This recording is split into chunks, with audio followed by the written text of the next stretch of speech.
Целта на оваа работилница е да се запознае македонската IT јавност со новата технологија која што се нарекува блокчейн, која што, како што рече господинот Турлов од IBM, ќе биде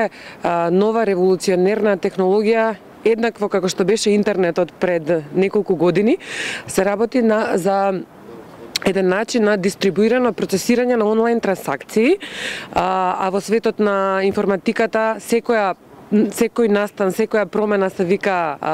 трансакција, што значи дека процесирањето се врши дистрибуирано на повеќе компјутери и базата на податоци се чува на повеќе компјутери. Ова обезбедува сите трансакции кои што ќе се прават со примена на ваква технологија да бидат максимално безбедни, заради тоа што ако базата е реплицирана на повеќе компјутери нема да има никаква можност за злоупотреба. Го менува тотално концептот на IT архитектура и на IT процесирање. Ќе биде тренд и се очекува дека во следните 3-4 години постоечките IT архитектури ќе бидат заменети на овој начин. Идејата на оваа организација, на оваа работилница и македонската IT јавност да се информира за еволуцијата во технолошкиот развој уште пред да настанат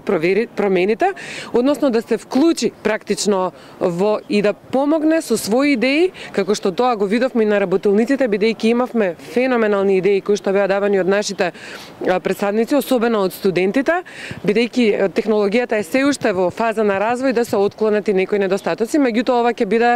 биде технологија на иднината и многу сме среќни што имавме можност и во Македонија да се слушне и види за оваа технологија, а сега експертите беа молени од професорите од Финки веднаш да одат таму и да одржат предавање на Финки за поголема група на студенти, така да многу сум задоволна од целиот развој на настаните и од самата работилница. It's been good to be here for these two sessions that we've had here with the government and private organisations. We've had two good sessions to promote the blockchain, which is this new technology that we think is going to drive huge amounts of innovation, much like the internet did in the 90s. And the two sessions have been really well attended. They've been very interactive, and we are, as IBM, we're very proud to be supporting this initiative in Macedonia.